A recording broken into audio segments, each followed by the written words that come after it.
ingonyama yesizwe sabathembu ubuyele ekhaya Dalindyebo izwakalise ukweseka uZuma ikholwa ukuthi akufanele aboshwe ngenxa yokuba buthaka kanye neminyaka yakhe.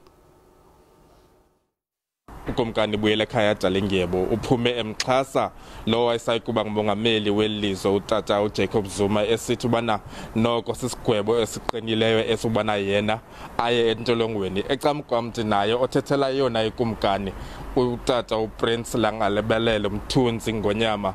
Tata kutheni nisithi ukuba esi sigwebo noko siqinile kakhulu? Abaphulaphuli nabathembu ngokubanzi bawukhumbula uba ukumkani uke wayihamba le ndlela. And esithi ke akathi into ba ngokwakhe mhlambi wayenokungavani ngezimvo no Tata uNxamalala oyasaba kuba ngumongameli welizwe.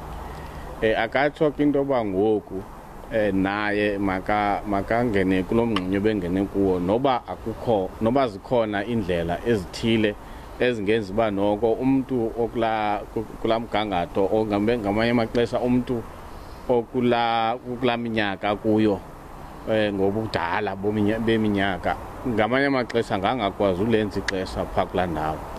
Lo ngothethela ikumkani yabathembu uPrince Langalebelele Mthunzi Ngonyama esithi ukubana noko elityala aliqhubanga ngendlela eyiyo ukuba uJudge Zondo ebezikhwebulile ngesingekho apha namhlanje. Sizithathe izindambo sizibuyisele kune studio.